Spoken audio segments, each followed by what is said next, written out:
നമസ്കാരം, ഡെസേർട്ട് ഡ്രൈവിന്റെ പുതിയ വീഡിയോയിലേക്ക് എല്ലാവർക്കും സ്വാഗതം. ഇന്ന് നമ്മൾ കൊണ്ടുവന്നിട്ടുള്ളത് one of the most advance electric sedans in the market, the BYD Seal.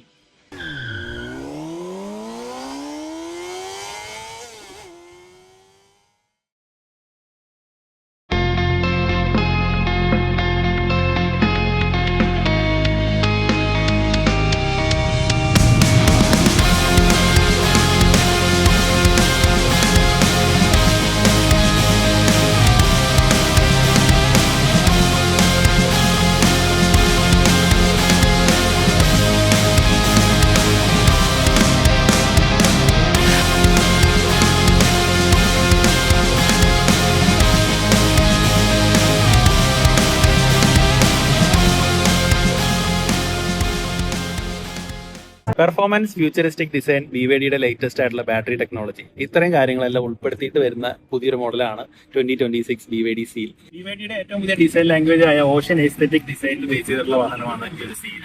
അതായത് വേവി ഡിസൈൻ, ഒരു തിരുമാലകളുടെ എല്ലാം ഡിസൈൻ എന്ന് പറയാവുന്ന രീതിയിലുള്ള ഒരു ഡിസൈൻ ലാംഗ്വേജ് ആണ് ഈ വാഹനത്തിന്. അതേപോലത്തെ ഡിസൈനിൽ നമുക്ക് ഈ വാഹനത്തിന് പല ഭാഗത്തും കാണാനും സാധിക്കും.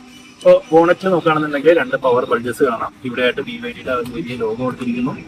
നല്ല സ്ലീക്ക് ആൻഡ് സ്ലിം ആയിട്ടുള്ള ഒരു ഹെഡ്ലാമ്പ് യൂണിറ്റ് ആണ്. ഇതിന് WU ഹെഡ്ലാമ്പ് എന്നാണ് പറയുന്നത്. അതുപോലെ ഒരു എലമെന്റ് നമുക്ക് അതിനകത്ത് കാണാൻ സാധിക്കും. താഴേക്കാണെങ്കിൽ ഒരു DRL കാണാം, LED DRL. ഈ ഒരു DRL ഡിസൈൻ നമ്മൾ വേറെ പല വാഹനങ്ങളിൽ കണ്ടിട്ടുള്ളത് തന്നെയാണ്. താഴെയാണെങ്കിൽ സെൻസർ വന്നിരിക്കുന്നു. ഈ ലൈൻസ് പോലെ കാണുന്നതിനെ റിപ്പിൾ ലൈൻസ് എന്നാണ് പറയുക, അല്ലെങ്കിൽ റിപ്പിൾ ഡിസൈൻ എന്ന് കമ്പനി വിളിക്കുന്നുണ്ട്. ഇതെല്ലാം ലൈറ്റുകളാണ്. ഇതിലെ രാത്രി കാണാനായിട്ട് നല്ല ഭംഗിയുണ്ട്. അതേപോലെ ഈ ഭാഗത്തായിട്ട് 360 ഡിഗ്രിയുടെ ഒരു ഫ്രണ്ട് ക്യാം കാണാം. താഴെ ആ ഒരു ബമ്പറിന്റെ ലോവർ പോർഷൻ ആണെങ്കിലും പിയാനോ ബ്ലാക്ക് ഫിനിഷ് കൊടുത്തിട്ട് അടിപൊളിയായിട്ടുണ്ട്. ഫ്രണ്ടിലെ സ്റ്റോറേജ് സ്പേസ് അഥവാ ഫ്രണ്ട് നോക്കാം നമുക്ക് എത്ര ഉണ്ടെന്ന്. ഇത് 50 ലിറ്റേഴ്സിന്റെ ഒരു സ്റ്റോറേജ് ഏരിയ ആണ്. BYDയുടെ ഒരു കവറിംഗ് എല്ലാം കൊടുത്തിട്ടുണ്ട്. ഉണ്ടാവും ഇത്ര ഒരു പോർഷനിൽ നമുക്ക് വേണമെങ്കിൽ ചെറിയ ബാഗ് കാര്യങ്ങളെല്ലാം ഇതിനകത്ത് വയ്ക്കാൻ പറ്റും. അതേപോലെ ഡോട്ട് ഫോർ ഫ്ലൂയിഡ് ഒഴിക്കാനുള്ള ഒരു കണ്ടെയ്നർ കാണാം. അതേപോലെ വിൻഡ്ഷീൽഡിന്റെ വാഷർ റിസർവോയർ കാണാം. നല്ല നീറ്റായിട്ട് കൊടുത്തിരിക്കുന്ന ഒരു ഫ്രണ്ട് സ്പേസ് ആണ്. അതുപോലെ ഇവിടെ ഇൻസുലേഷൻ കാര്യങ്ങളെല്ലാം ഉണ്ട്. ഹൈഡ്രോളിക് സ്റ്റഡുകളാണ് ഉപയോഗിച്ചിട്ടുള്ളത്. 19 ഇഞ്ചിന്റെ ഒരു എയറോ വീലാണ് ഇതിൽ കൊടുത്തിട്ടുള്ളത്. അത് എയറോ ഇൻസേർട്ട് എല്ലാം അതിനകത്ത് കാണാം. നല്ല ഭംഗിയിലുള്ള ഒരു ഡ്യുവൽ ടോൺ അലോയ് വീലാണ്. അതേപോലെ ഈ സൈഡിലാണെങ്കിലും ഒരു ലീഫ് പോലത്തെ ഒരു ഡിസൈൻ കാണാം, അല്ലെങ്കിൽ ഒരു ആരോ പോലത്തെ ഒരു ഡിസൈൻ. അതിൽ BYD ഡിസൈൻ എന്ന് എഴുതിയിരിക്കുന്നത് കാണാവുന്നതാണ്. ഡോറിലാണെങ്കിലും വലിയ നീളത്തിൽ ഒരു മസിൽ ലൈൻ കൊടുത്തിട്ടുണ്ട്. അതേപോലെ താഴെ റണ്ണിംഗ് ബോർഡിന്റെ ഒരു പോർഷൻ കണ്ടോ, ഒരു പിയാനോ ബ്ലാക്ക് എലമെന്റ് ആണ്. അതിന്റെ ഇവിടെ മുതൽ ഇങ്ങോട്ട് ഒരു ഡിസൈൻ എലമെന്റ് കൊടുത്തിട്ടുണ്ട്. കുറച്ച് ഉള്ളിലേക്ക് കയറ്റി വെച്ചിട്ടുള്ള പോലെ ഒരു എയറോഡൈനാമിക് ഫീൽ കിട്ടാനായിരിക്കും എന്ന് വിചാരിക്കണം. എല്ലാം ഡിസൈൻ അടിപൊളിയാണ്. എസ്പെഷ്യലി ഇതിനകത്തുള്ള ആ ഒരു ഡീറ്റെയിലിംഗ്, ആ ഒരു റെഡ് കളറിൽ ലൈറ്റുകൾ കാണുന്ന എല്ലാം നല്ല രസമുണ്ട്. അതുപോലെ ഒരു കണക്റ്റഡ് ടൈൽ ലാമ്പാണ്. ഇങ്ങേറ്റം മുതൽ അങ്ങേറ്റം വരെ അത് കണക്റ്റിംഗ് ആയിട്ട് നിൽക്കുന്ന കാണാൻ നല്ല രസമുണ്ട്. ആ ഒരു ഡിസൈൻ ലാംഗ്വേജിൽ പറഞ്ഞതുപോലെ തന്നെ ഒരു വെള്ളത്തുള്ളിയ പോലത്തെ ഒരു ഡിസൈനാണ് ഈ കാണുന്നത്. അതായത് ഒഴുകിയിരിക്കുന്ന പോലത്തെ ഒരു ഡിസൈനാണ് ഈ ഒരു ടൈൽ ലാമ്പിന് കൊടുത്തിട്ടുള്ളത്. BYDയുടെ ബാഡ്ജിങ് കൊടുത്തിരിക്കുന്നു. അവിടെ BYD Seal എന്ന് എഴുതിയിട്ടുണ്ട്. അതേപോലെ ഈ ഒരു സ്വിച്ച് അമർത്തി കഴിഞ്ഞാൽ നമുക്ക് ബൂട്ട് ഓപ്പൺ ചെയ്യാൻ പറ്റും. 400 ലിറ്റേഴ്സ് ബൂട്ട് സ്പേസ് ആണ് ഈ വാഹനത്തിന് വരുന്നത്. അത്യാവശ്യം സാധനങ്ങളെല്ലാം ഉണ്ട്. പിന്നെ ഇവിടെ ആയിട്ടൊരു ക്യാമറ കാണാം. ഈ ഒരു ഡിഫ്യൂസർ പോർഷൻ എല്ലാം നല്ല സ്പോട്ടി ലുക്ക് നൽകുന്നുണ്ട്. അവിടെയും സെൻസേഴ്സ് എല്ലാം കാണാവുന്നതാണ്. വലിയൊരു സൈഡ് വ്യൂ മിറർ ഉണ്ട്. ഇതും ഒരു വാട്ടർ ഡ്രോപ്ലെറ്റ് കൈൻഡ് ഓഫ് ഡിസൈനിലാണ്. ഇതിനകത്ത് NFC ആക്ടിവേറ്റഡ് ആണ്. ഇതാണ് ഈ വാഹനത്തിന്റെ കാർഡ് അല്ലെങ്കിൽ കീ എന്ന് പറയുന്നത്. ഇത് നമ്മളിവിടെ ടാപ്പ് ചെയ്യുകയാണെന്നുണ്ടെങ്കിൽ വണ്ടി ലോക്ക് ആൻഡ് അൺലോക്ക് ആണ്. ഇത് ലോക്കായി, ഇനിയിപ്പോൾ അൺലോക്ക് ആവുകയാണ്. ഇനി നമുക്ക് ഈ വാഹനത്തിന്റെ ഇന്റീരിയർ വിശേഷങ്ങളെല്ലാം നോക്കാം. ഈ ഒരു ഭാഗം ഡോർ പാഡ് നോക്കുകയാണെന്നുണ്ടെങ്കിൽ ഇതെല്ലാം ഒരു അൽക്കണ്ടാര മെറ്റീരിയലാണ് കൊടുത്തിട്ടുള്ളത്. ഈ ഒരു ഡോർ ഹാൻഡിലിന്റെ ഈ ഒരു ഡിസൈൻ എല്ലാം ഒരു വാട്ടർ ഡ്രോപ്ലെറ്റ് കൈൻഡ് ഓഫ് ഡിസൈനിലേക്കാണ് മാറ്റിയിട്ടുള്ളത്. ഇവിടെ എല്ലാം ഒരു ഗ്രാഫിക്സ് എല്ലാം കൊടുത്ത് മനോഹരമാക്കിയിട്ടുണ്ട്. ഒരു പിയാനോ ബ്ലാക്ക് എലമെന്റ് ആണ്. അതിലാണ് ആ ഒരു ഗ്രാഫിക്സ് എല്ലാം ഉള്ളത്. അതിൽ നമുക്ക് വിൻഡോന്റെ സ്വിച്ചസും മിറർ കൺട്രോൾസ് എല്ലാം കാണാം. ഇതെല്ലാം ലെതറാണ് കൊടുത്തിട്ടുള്ളത്. അതേപോലെ ഇവിടെ സ്പീക്കർ കാണാം. ട്രങ്ക് ഓപ്പൺ ചെയ്യാനുള്ള സ്വിച്ച് ഉണ്ട്. ചെറിയൊരു സ്റ്റോറേജ് ഏരിയ ഉണ്ട്. അവിടെ നമുക്ക് അത്യാവശ്യം വലുപ്പത്തിലുള്ള ഒരു ബോട്ടിലെല്ലാം വയ്ക്കാവുന്നതാണ്. ഇത് സ്റ്റിയറിംഗ് വീൽ നോക്കുകയാണെന്നുണ്ടെങ്കിൽ നല്ല ഭംഗിയിലാണ് കൊടുത്തിട്ടുള്ളത്. ഒരു D ഷേപ്പ് സ്റ്റിയറിംഗ് വീലാണ്. BYDയുടെ ഒരു ലോഗോ എല്ലാം കാണാം. അതേപോലെ സ്റ്റിയറിംഗ് മൗണ്ടർ കൺട്രോൾസ് എല്ലാം കൊടുത്തിട്ടുണ്ട് 2 സൈഡിലായിട്ട്. ക്രൂയിസ് കൺട്രോളിന്റെയും അല്ലെങ്കിൽ അഡാസിന്റെ കാര്യങ്ങൾ, പിന്നെ 360 ഡിഗ്രി ക്യാമറയുടെ സ്വിച്ച് നമുക്ക് ഇവിടെ കാണാം. അമർത്തി കഴിഞ്ഞാൽ അവിടെ നമുക്ക് 360 ഡിഗ്രി ക്യാമറ കാണാം. അതേപോലെ ആ ഒരു സ്ക്രീൻ റൊട്ടേറ്റ് ചെയ്യാൻ വേണ്ടിയിട്ട് നമുക്ക് ഈ ഒരു സ്വിച്ച് അമർത്തി കഴിഞ്ഞാൽ അത് റൊട്ടേറ്റ് ആവുന്ന കാണാൻ സാധിക്കും. ഇനി തിരിച്ച് നേരെ വീണ്ടും ലാൻഡ്സ്കേപ്പിലേക്ക് ആക്കണമെന്നുണ്ടെങ്കിൽ അതിൽ ഒന്നുകൂടെ പ്രസ് ചെയ്ത് കഴിഞ്ഞാൽ അതും കിട്ടും. അതേപോലെ ബാക്കി പല കൺട്രോൾസും, അതായത് വോളിയം കൺട്രോൾസിന്റെയും ബ്ലൂടൂത്ത് ടെലിഫോണിയുടെ എല്ലാം കൺട്രോൾസ് വരുന്നത് ഈ ഒരു സ്റ്റിയറിംഗ് വീലിൽ തന്നെയാണ്. ഈ എലമെന്റ് എല്ലാം നല്ല ഭംഗിയുണ്ട്. ഇതും ആ ഒരു graphical kind of piano black ഫിനിഷിൽ തന്നെയാണ് കൊടുത്തിട്ടുള്ളത്. നല്ല ഭംഗിയിലുള്ള ഒരു സ്റ്റിയറിംഗ് വീലാണ്. പിന്നെ ഇതിന്റെ തൊട്ട് ഫ്രണ്ടിലായിട്ട് ഒരു 10.25 ഇഞ്ചിന്റെ ഒരു ഡിജിറ്റൽ ക്ലസ്റ്റർ കൊടുത്തിട്ടുണ്ട്. ഇതിലാണ് വാഹനത്തിന്റെ റേഞ്ചും അല്ലെങ്കിൽ വാഹനത്തിനെ സംബന്ധിക്കുന്ന പല കാര്യങ്ങളും അറിയാൻ പറ്റുന്നത്. ഇതിൽ നമുക്ക് ഇപ്പോൾ കാണുന്നത് 82% ബാറ്ററി ചാർജ് കാണാവുന്നതാണ്. അതിൽ തന്നെ 470 കിലോമീറ്റർ റേഞ്ച് കാണിക്കുന്നുണ്ട്. അപ്പോൾ എന്തായാലും റിയൽ ലൈഫ് റേഞ്ച് എന്ന് പറയുമ്പോൾ എന്തായാലും ഒരു 100% എന്തായാലും 550 കിലോമീറ്റേഴ്സ് നമുക്ക് ക്ലെയിം ചെയ്യാൻ പറ്റും അല്ലെങ്കിൽ കിട്ടാൻ സാധിക്കുന്നതാണ്. സെൻട്രൽ കൺസോളിൽ നോക്കുമ്പോൾ ഏറ്റവും അട്രാക്റ്റീവ് ആയിട്ട് നിൽക്കുന്നത് ഈ ഒരു 15.6 ഇഞ്ചിന്റെ ഒരു ഇൻഫോടൈൻമെന്റ് സിസ്റ്റം ആണ്. ഇത് റൊട്ടേറ്റബിൾ ആണ്. ഞാൻ ആദ്യം ഈ ഒരു സ്റ്റിയറിംഗിന്റെ ഒരു ഫംഗ്ഷനിൽ കാണിച്ചപ്പോൾ പറഞ്ഞായിരുന്നു. വയർലെസ് കാർപ്ലേ, ആൻഡ്രോയിഡ് ഓട്ടോ കാര്യങ്ങളെല്ലാം ഇതിനകത്ത് തന്നെ കിട്ടും. പിന്നെ കുറേ ഫീച്ചേഴ്സ് ഉണ്ട്. പിന്നെ ഇതിൽ നോക്കുകയാണെന്നുണ്ടെങ്കിൽ ഒരുപാട് ആപ്സ് നമുക്ക് കാണാം. ഗെയിം ഉണ്ട്, മാപ്പ് കാര്യങ്ങൾ, അങ്ങനെ ഓരോ നമുക്ക് ഈ ഭാഗത്ത് കാണാൻ പറ്റും. പിന്നെ ഇവിടെ നോക്കുകയാണെങ്കിൽ AC കൺട്രോൾസ് എല്ലാം ഉണ്ട്. ഇപ്പോൾ AC നമ്മൾ ഓൺ ആക്കുകയാണ്. ഇപ്പോൾ എയർ ഫ്ലോ നമുക്ക് എങ്ങനെ വേണമെന്നുള്ളതൊക്കെ ഇങ്ങനെയൊക്കെ അഡ്ജസ്റ്റ് ചെയ്യാനൊക്കെ പറ്റും. പിന്നെ AC ഓഫ് ചെയ്യാം. പിന്നെ AC വേറെ കൺട്രോൾസ് എല്ലാം ഉണ്ട്. നമ്മുടെ ഈ ഒരു ഡാഷ്ബോർഡ് എങ്ങനെയാണോ അതേ ആ ഒരു ഡിസൈൻ തന്നെ ഇതിനകത്ത് നല്ല ക്ലിയർ ആയിട്ട് കൊടുത്തിട്ടുണ്ട്. അതെല്ലാം നല്ല രസമുണ്ട്. ഇവിടെ നമുക്ക് ഡ്യുവൽ സോൺ ക്ലൈമറ്റ് കൺട്രോൾ ആയതുകൊണ്ട് ഡ്രൈവറിന്റെയും ഫ്രണ്ട് പാസഞ്ചറിന്റെയും ടെമ്പറേച്ചർ എല്ലാം അഡ്ജസ്റ്റ് ചെയ്യാനുള്ള സ്വിച്ചുകൾ ഈ ഭാഗത്ത് നമുക്ക് കാണാവുന്നതാണ്. എനിക്ക് ഏറ്റവും ഇഷ്ടപ്പെട്ടത് ഈ ഒരു സാധനമാണ്. അതായത് ഈ ഒരു എയർ ഡയറക്ഷൻ കൺട്രോൾ ചെയ്യാൻ പറ്റുന്നത് നല്ല രസമുണ്ട് ശരിക്കും. പിന്നെ അതുകൂടാതെ സ്പ്ലിറ്റ് സ്ക്രീൻ ഇതിനകത്ത് വരുന്നുണ്ട്. ചില ആപ്ലിക്കേഷനിൽ മാത്രമാണ് പക്ഷേ നമുക്ക് സ്പ്ലിറ്റ് സ്ക്രീൻ കിട്ടുള്ളൂ. കണ്ടോ, ഇവിടെ നമുക്ക് കുറേ ആപ്ലിക്കേഷൻസ് കാണാം, ഇവിടെ വേറെ കുറേ ആപ്ലിക്കേഷൻസ് കാണാം. അപ്പോൾ അങ്ങനെ സ്പ്ലിറ്റ് സ്ക്രീൻ ചെയ്യാനുള്ള ഓപ്ഷൻ ഇതിന് കൊടുത്തിട്ടുണ്ട്. പിന്നെ സാധാരണ ഫോണിൽ നമ്മൾ നോട്ടിഫിക്കേഷൻ ബാർ വലിക്കുന്ന പോലെ ഇവിടെ നോക്കുകയാണെന്നുണ്ടെങ്കിൽ വോളിയം, ബ്രൈറ്റ്നസ്, വൈഫൈ കാര്യങ്ങളെല്ലാം ഇവിടെ നമുക്ക് കാണാവുന്നതാണ്. അതുപോലെ വയർലെസ് ചാർജിങ്ങിൻ്റെ ലെഫ്റ്റ് റൈറ്റ് കണക്ഷൻസ്, അതായത് ഓൺ ആക്കണമെന്നുണ്ടെങ്കിൽ അത് നമുക്ക് സെലക്ട് ചെയ്യാം. ഇവിടെ 2 വയർലെസ് ചാർജിങ് ആണ് വരുന്നത്. പിന്നെ ലൈൻ ഡിപ്പാർച്ചർ അസിസ്റ്റൻസിന്റെ കാര്യങ്ങളുണ്ട്. അങ്ങനെ ഒരുപാട് കാര്യങ്ങൾ ഈ ഒരു സ്ക്രീനിലുണ്ട്. ഈ ഒരു സ്ക്രീനിനെ കുറിച്ച് പറഞ്ഞെങ്കിൽ തന്നെ വേറൊരു വീഡിയോ ചെയ്യേണ്ടി വരും. അത്ര ഒരുപാട് കാര്യങ്ങൾ ആ ഒരു സ്ക്രീനിലുണ്ട്. ഇനി താഴേക്ക് വരികയാണെന്നുണ്ടെങ്കിൽ ഇവിടെ 2 വയർലെസ് ചാർജിങ് പാഡ് കാണാം.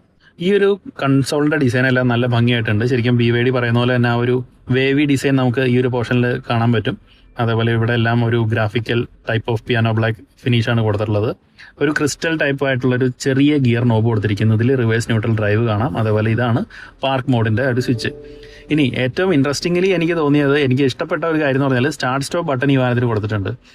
മറ്റ് ഇലക്ട്രിക് വാഹനങ്ങളിൽ അധികം നമ്മൾ സ്റ്റാർട്ട് സ്റ്റോപ്പ് ബട്ടൺ കാണാറില്ല എന്നുണ്ടെങ്കിൽ ഇതിൽ സ്റ്റാർട്ട് സ്റ്റോപ്പ് ബട്ടൺ കൊടുത്തിരിക്കുന്നു. അതുപോലെ തന്നെ മറ്റ് പല കൺട്രോൾസിൻ്റെയും സ്വിച്ച് ഈ ഭാഗത്തായിട്ട് കാണാൻ പറ്റും. AC അതുപോലെ തന്നെ ബ്ലൈൻഡ് സ്പോട്ടിൻ്റെയും കാര്യങ്ങളെല്ലാം ഈ ഭാഗത്ത് കാണാം. റോട്ടറി നോബുകൾ ഈ ഭാഗത്തും കാണാവുന്നതാണ്. 2 കപ്പ് ഹോൾഡർ കൊടുത്തിരിക്കുന്നു, വലിയൊരു ഹാൻഡ് റെസ്റ്റ്, ഇതിനടിയിലാണെങ്കിലും സ്റ്റോറേജ് ഏരിയ കാണാവുന്നതാണ്.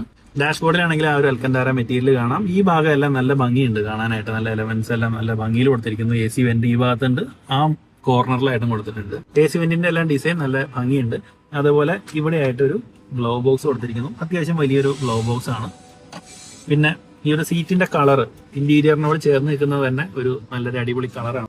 നല്ലൊരു ആഷ് കളറാണ് ഇതിന് കൊടുത്തിട്ടുള്ളത്. അതുപോലെ ഇതിന്റെ ഒരു ടെക്സ്ചർ ഉണ്ടോ, ഒരു ക്വിൽറ്റഡ് ലെതർ കൈൻഡ് ഓഫ് സീറ്റ് ആണ്. ഇത് വെന്റിലേറ്റഡ് സീറ്റ് അല്ല ഈ മോഡലിൽ വരുന്നത്, പക്ഷേ ഇതിന്റെ ടോപ്പ് വേരിയന്റിൽ വരുമ്പോൾ വെന്റിലേറ്റഡ് ആണ്. ഈ സൈഡ് സീറ്റ് 6 വേ അഡ്ജസ്റ്റബിൾ ആണ്. അതുപോലെ ഡ്രൈവർ സീറ്റ് എന്ന് പറഞ്ഞാൽ 8 വേ അഡ്ജസ്റ്റബിൾ ആണ് ഇലക്ട്രിക്കലി. പിന്നെ 2 സീറ്റുകൾക്കും ഹെഡ് റെസ്റ്റ് ഇന്റഗ്രേറ്റഡ് ആണ്. രണ്ടിലും BYD ആ ഒരു ബാഡ്ജിങ് എല്ലാം കൊടുത്തിരിക്കുന്നു. നല്ല ലംബാർ സപ്പോർട്ടും അതുപോലെ ബോൾസ്റ്ററിംഗ് എല്ലാം ഉള്ള നല്ല ഫ്രണ്ട് സീറ്റുകളാണ് ഈ വാനിൽ കൊടുത്തിട്ടുള്ളത്. റൂഫിലാണെങ്കിൽ നമുക്ക് 2 റീഡിംഗ് ലാംപ്സ് കാണാം. അതേപോലെ മൈക്ക് കൂടെ കൊടുത്തിട്ടുണ്ട്. SOSന്റെ ബട്ടൺ ഉണ്ട്. ഓട്ടോ ഡിമ്മിങ് ഫീച്ചറുള്ള IRVM ആണ്. ഇത് അഡീഷണൽ ഫിറ്റിംഗ് ആണ്. ഒരു സൺഗ്ലാസ് ഹോൾഡർ ഓണർ വെച്ചിട്ടുള്ളതാണ്. പക്ഷെ അത് നല്ല കറക്റ്റ് ആയിട്ട് ഇരിക്കുന്നുണ്ട്. ഇതെല്ലാം BYD ആക്സസറി ആയിട്ടാണ് എനിക്ക് തോന്നുന്നത്. പിന്നെ ഈ ഡാഷ്ബോർഡിന്റെ ഡിസൈൻ കണ്ടോ, ഈ വണ്ടിയുടെ ഡിസൈൻ ലാംഗ്വേജിനെ പോലെ തന്നെ ഒരു വേവി ആയിട്ടുള്ള ഒരു ഡിസൈനാണ്. ഒരു തിരമാല പോലെ തോന്നുന്ന ഒരു ഡിസൈനാണ്. അവിടെയും ഒരു സ്പീക്കർ കാണാൻ സാധിക്കും. നല്ല ഭംഗിയിലുള്ള സ്റ്റിച്ചിങ് അതിന്റെ സെന്ററിൽ കൂടെ കൊടുത്തിട്ടുണ്ട്. ഇതൊരു മൊബൈൽ ഹോൾഡർ ആണ്. ഇത് അഡീഷണൽ ആയിട്ട് ഇതിന്റെ ഓണർ വെച്ചിട്ടുള്ളതാണ്.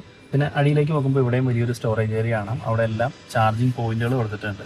റിയർ സീറ്റിനെ കുറിച്ച് പറയുകയാണെങ്കിൽ ഒറ്റ വാക്കിൽ അടിപൊളി എന്നാണ് പറയാനുള്ളൂ. നല്ല ഹെഡ് റൂമും ലെഗ് റൂമും എല്ലാം ഉള്ള ഒരു റിയർ സീറ്റാണ്. എനിക്ക് കുറച്ച് പൊക്കം കൂടുതലുള്ളതുകൊണ്ട് ചെറിയൊരു തൈ സപ്പോർട്ടിന്റെ കുറവ് തോന്നുന്നുണ്ട്. പക്ഷെ എന്നാലും പൊക്കം കുറവുള്ളവർക്ക് നല്ല കംഫർട്ടായിട്ട് ഇരിക്കാൻ പറ്റും. നടുക്കായിട്ട് വലിയൊരു ഹാൻഡ് റെസ്റ്റ് കൊടുത്തിട്ടുണ്ട്. അതിൽ കപ്പ് ഹോൾഡർ എല്ലാം കാണാം. അതേപോലെ 3 ഹെഡ് റെസ്റ്റുകൾ കൊടുത്തിരിക്കുന്നു. ഇതിൽ മാത്രം BYD കൊടുത്തിട്ടില്ല, മറ്റേ രണ്ടിലും BYD ഉണ്ട്. അതുപോലെ ഇതിന്റെ റൂഫ് ശരിക്കും ഒരു ഗ്ലാസ് റൂഫാണ് വരുന്നത്. ഇത് അതിന്റെ ഓണർ ഒരു ആക്സസറി ആയിട്ട് വെച്ചിട്ടുള്ളതാണ്. ഒരു ഷെയ്ഡ് പോലെ അധികം വെയിൽ അകത്തേക്ക് വരാതിരിക്കാൻ, അല്ലെങ്കിൽ ഒരു വെളിച്ചം അകത്തേക്ക് വരാതിരിക്കാനായിട്ട് ഒരു ആക്സസറി വെച്ചിട്ടുള്ളതാണ്. അല്ലെങ്കിൽ ഇത് ഫുൾ ആയിട്ടുള്ളൊരു പ്ലെയിൻ ആയിട്ടുള്ള ഗ്ലാസ് റൂഫാണ്. പിന്നെ റിയർ സീറ്റിലെ പാസഞ്ചേഴ്സിനായിട്ട് AC വെന്റുകൾ കൊടുത്തിട്ടുണ്ട്. ചാർജിങ് പോയിന്റ് ഉണ്ട്. ഇവിടെ എല്ലാം നിറയെ സ്റ്റോറേജ് ഏരിയകൾ കൊടുത്തിട്ടുണ്ട്. സ്റ്റോറേജ് പോക്കറ്റുകൾ 2 സീറ്റിന്റെ ബാക്കിൽ കൊടുത്തിട്ടുണ്ട്. ഇനി നമുക്ക് ഈ വാഹനം ഒന്ന് ഓടിച്ചു നോക്കാം. ഇത് ഡയറക്റ്റ് ആയിട്ട് കോമ്പീറ്റ് ചെയ്യുന്ന ടെസ്ല മോഡൽ 3 ആയിട്ടാണ്. അപ്പോൾ മോഡൽ 3 വെച്ച് നോക്കുമ്പോൾ ഇതിന്റെ ഇന്റീരിയറിൽ കുറച്ചും കൂടെ കുറെ എലമെന്റ്സ് നമുക്ക് കാണാൻ പറ്റും. അതായത് സ്റ്റിയറിംഗ് സ്വിച്ചുകളാണെന്നുണ്ടെങ്കിലും അല്ലെങ്കിൽ ഈ ഒരു ടോഗിൾ ലിവേഴ്സ് ആണെന്നുണ്ടെങ്കിലും വൈപ്പറിന്റെ ഇൻഡിക്കേറ്ററിന്റെ എല്ലാവരും ലിവേഴ്സ് ആണെന്നുണ്ടെങ്കിലും അങ്ങനെ കുറച്ച് അധികം സാധനങ്ങൾ ഇവിടെ എല്ലാം കുറച്ച് സ്വിച്ചുകൾ നമുക്ക് കാണാം. ഇതൊന്നും നമുക്ക് ടെസ്ലയിൽ കാണാൻ പറ്റില്ല. ഭയങ്കര മിനിമൽ ആയിപ്പോയി എന്നാണ് എനിക്ക് തോന്നിയിട്ടുള്ളത്. അപ്പോൾ ആ ഒരു ഫീലിനേക്കാളും കുറച്ചും കൂടെ ഒരു ബെറ്റർ ഫീൽ ഈ ഒരു വാഹനം നമുക്ക് തരുന്നുണ്ട്. കുറച്ചും കൂടെ ഒരു പ്രീമിയം ഫീൽ അല്ലെങ്കിൽ ഒരു സാധാരണ രീതിയിലുള്ള ഒരു പ്രീമിയം കാർ ഓടിക്കുന്ന ആ ഒരു തോന്നലാണ് നമുക്ക് ഈ വാഹനത്തിൽ കൂടെ കിട്ടുന്നത്. കാരണം അത് ഭയങ്കര മിനിമലാണ്. വേറെ പ്രത്യേകിച്ച് സാധനങ്ങളൊന്നും ഇല്ല അതിൽ. ആകെ ഒരു സ്ക്രീനും ഒരു സ്റ്റിയറിംഗും ഒന്നും അല്ലാതെ വേറെ പ്രത്യേകിച്ചൊന്നും അതിലില്ലാത്തതുകൊണ്ട് അതിൽ കിട്ടാത്ത ആ ഒരു പ്രീമിയംനെസ് ഈ ഒരു വാഹനത്തിന്റെ ഉൾഭാഗത്ത് നിന്ന് നമുക്ക് കിട്ടുന്നുണ്ട്. പിന്നെ ഈ ഒരു വാഹനം നമ്മളിപ്പോൾ ഓടിച്ചുകൊണ്ടിരിക്കുന്ന ഈ ഒരു model particular variant mid variant ആണ്. ശരിക്കും 3 വേരിയന്റിലാണ് ഈ ഒരു വാഹനം വരുന്നത്. ഒരു ബേസ് വേരിയന്റ്, പിന്നെ ഈ ഒരു മിഡ് വേരിയന്റ്, പിന്നെ പെർഫോമൻസ് എന്നുള്ള ടോപ്പ് വേരിയന്റ്. ഇങ്ങനെ 3 വേരിയന്റ് ആണ് ഈ വാഹനത്തിൽ വരുന്നത്. 61 kWh ബാറ്ററിയാണ് ഇതിന്റെ ബേസ് മോഡലിൽ. പക്ഷേ ഈ ഒരു മിഡ് വേരിയന്റിനും അതുപോലെ പെർഫോമൻസ് എന്നുള്ള ടോപ്പ് വേരിയന്റും 82.5 kWh ബാറ്ററിയാണ് വരുന്നത്. ഈ വാഹനത്തിൽ WLTP ക്ലെയിം ചെയ്യുന്ന റേഞ്ച് എന്ന് പറഞ്ഞാൽ 570 കിലോമീറ്റേഴ്സ് ആണ്. ഒരു നോർമൽ യൂസേജിൽ അല്ലെങ്കിൽ ഒരു റിയൽ ലൈഫ് യൂസേജിൽ എന്തായാലും ഒരു 550 കിട്ടേണ്ടതാണ്. കാരണം ഇപ്പോൾ ഈ ഒരു സ്ക്രീനിൽ എനിക്ക് കാണുന്നത് 87% ആണ് ബാറ്ററി ചാർജ്. 498 കിലോമീറ്റേഴ്സ് ഓടാനായിട്ട് ഇനിയും അത്രയും കിലോമീറ്റർ ഓടും എന്നാണ് ഇതിൽ കാണിക്കുന്നത്. അപ്പോൾ എന്തായാലും റിയൽ ലൈഫിൽ എന്തായാലും ഒരു 550 ഒക്കെ സിമ്പിളായിട്ട് കിട്ടേണ്ടതാണ്. ഈ വാഹനത്തിന്റെ ഹാൻഡ്ലിങ്ങിനെ കുറിച്ച് പറയുമ്പോൾ ഹൈ സ്പീഡിലെല്ലാം നല്ല സ്റ്റേബിൾ ആണ്. മീൻസ് ഇതിന്റെ കോമ്പറ്റീറ്ററിനെ വെച്ച് നോക്കുമ്പോൾ കുറച്ചും കൂടെ ഒരു സ്റ്റെബിലിറ്റി നമുക്ക് ഈ വാഹനത്തിൽ കിട്ടുന്നുണ്ട്. അതായത് കോർണറിങ് ആണെന്നുണ്ടെങ്കിലും അല്ലെങ്കിൽ ഹൈ സ്പീഡിൽ പോകുമ്പോഴാണെന്നുണ്ടെങ്കിലും വണ്ടി കയ്യിൽ നിന്ന് പോകുന്ന ആ ഒരു ഫീലൊന്നും ഈ വാഹനത്തിൽ കിട്ടുന്നില്ല. അതേപോലെ നല്ല കംഫർട്ടാണ്. ഇതിന്റെ ലെങ്ത് നോക്കുകയാണെന്നുണ്ടെങ്കിൽ 4.8 മീറ്റർ ആണ്. അതേപോലെ വീൽ ബേസ് 2920 mm ആണ്. ആ ഒരു സ്പേസ് നമുക്ക് ഉള്ളിലും കാണാൻ പറ്റും. നല്ല ലക്ഷറിയസ് ആയിട്ട് അല്ലെങ്കിൽ നല്ല സ്പേഷ്യസ് ആയിട്ടുള്ള ഒരു ഇന്റീരിയർ ആണ് ഈ വാഹനത്തിൽ. റിയർ സീറ്റ് നോക്കുകയാണെങ്കിൽ നല്ല കംഫർട്ടബിൾ ആയിട്ട് ഇരിക്കാം. ഫ്രണ്ടിലാണെങ്കിൽ നല്ല കംഫർട്ടബിൾ ആയിട്ട് രണ്ടുപേർക്ക് ഇരിക്കാം. ഡ്രൈവർ സീറ്റ് ആണെങ്കിലും നല്ല കംഫർട്ടബിൾ ആണ് കമ്പയർഡ് ടു ടെസ്ല. അത് നമ്മൾ പ്രീവിയസ് വീഡിയോയിൽ പറഞ്ഞിട്ടുണ്ട്. ടെസ്ലയിൽ കുറച്ചും കൂടെ ഒരു ബുദ്ധിമുട്ടാണ് ഫ്രണ്ട് സീറ്റ്. അപ്പോൾ അത് വെച്ച് നോക്കുമ്പോൾ ഈ വാഹനം നല്ല കംഫർട്ടബിൾ ആയിട്ടുള്ള ഒരു സീറ്റിംഗ് പൊസിഷൻ തരുന്നുണ്ട്. ആ ഒരു ക്വിക്ക് ആക്സലറേഷൻ അല്ലെങ്കിൽ ആ ഒരു ഇൻസ്റ്റന്റ് ടോർക്ക് എല്ലാം ശരിക്കും ഇലക്ട്രിക് വാഹനങ്ങളുടെ ഒരു പ്ലസ് പോയിന്റ് തന്നെയാണ്. അപ്പോൾ ഈ ഒരു വാഹനത്തിൽ നോക്കുകയാണെന്നുണ്ടെങ്കിലും അതെല്ലാം നല്ല രീതിയിൽ നമുക്ക് കിട്ടുന്നുണ്ട്. പിന്നെ കുറച്ചും കൂടെ ഒരു ആഡ് ഓൺസ് ആയിട്ട് പറയാനാണെന്നുണ്ടെങ്കിൽ ഈ വാഹനം വാങ്ങാനുള്ള കാരണങ്ങൾ പലതാണ്. മീൻസ് നല്ല ഡിസൈനാണ്, അതേപോലെ ഒരുപാട് ഫീച്ചേഴ്സ് കൊടുത്തിട്ടുണ്ട്. അഡാസ് ലെവൽ 2 ഉണ്ട്, ഒരുപാട് സേഫ്റ്റി ഫീച്ചേഴ്സ് ഉണ്ട്, അതുപോലെ കൺവീനിയന്റ് ഫീച്ചേഴ്സും ഈ വാഹനത്തിനകത്ത് കൊടുത്തിട്ടുണ്ട്. പിന്നെ ഇതിനകത്ത് ഉള്ളത് എന്ന് പറഞ്ഞാൽ ഈ ഒരു വലിയൊരു സ്ക്രീൻ ഉണ്ട്. ഇതൊരു ഡിസൈൻ ഗിമ്മിക്കാണ്, അല്ലെങ്കിൽ എന്താ പറയുക, അവര് ഗാഡ്ജറ്റുകളൊക്കെ ഇഷ്ടപ്പെടുന്നവർക്ക് പറ്റിയൊരു സാധനമാണ്. ഇവിടെ ക്ലിക്ക് ചെയ്ത് കഴിഞ്ഞാൽ ഇത് ടേൺ ചെയ്ത് പോർട്രേറ്റ് മോഡിലേക്ക് വരും. പിന്നെ അതിന് ഇവിടെ ഒരു സ്വിച്ച് ഉണ്ട്, സ്റ്റിയറിംഗിൽ ഒരു സ്വിച്ച് ഉണ്ട്. ഇത് നമുക്കാണെങ്കിൽ തിരിച്ച് വീണ്ടും അതുപോലെ ചെല്ലും. അപ്പോൾ അതെല്ലാം നല്ലൊരു ഫീച്ചറായിട്ട് തോന്നി. മീൻസ് കുറച്ചൊരു ഇൻട്രസ്റ്റിംഗ് ആയിട്ടുള്ളൊരു കാര്യമായിട്ട് തോന്നി. നമുക്ക് വീഡിയോ കാണുന്നുണ്ടെങ്കിലോ അല്ലെങ്കിൽ എന്തെങ്കിലും യൂസ് ചെയ്യാനായിട്ട് നമുക്ക് ഏതാണ് ഇഷ്ടം ആ ഒരു രീതിയിലേക്ക് അതിനെ അഡ്ജസ്റ്റ് ചെയ്ത് നമുക്ക് ചെയ്യാനും പറ്റും. അപ്പോൾ ഇന്നത്തെ വീഡിയോയുടെ അവസാനിക്കുകയാണ്. വീഡിയോനെ കുറിച്ചുള്ള അഭിപ്രായങ്ങളെല്ലാം കമന്റ് ചെയ്യുക. വീഡിയോ ഇഷ്ടപ്പെട്ടെങ്കിൽ ലൈക്ക് ചെയ്യുക, കൂട്ടുകാർക്കെല്ലാം ഷെയർ ചെയ്ത് കൊടുക്കുക. ചാനൽ ഇതുവരെ സബ്സ്ക്രൈബ് ചെയ്തിട്ടില്ലെങ്കിൽ തീർച്ചയായും ചാനൽ ഒന്ന് സബ്സ്ക്രൈബ് ചെയ്യുക. അപ്പോൾ അടുത്ത് തന്നെ നമുക്ക് മറ്റൊരു വാരത്തിന്റെ വിശേഷമായി വീണ്ടും കാണാം. Good bye and take care.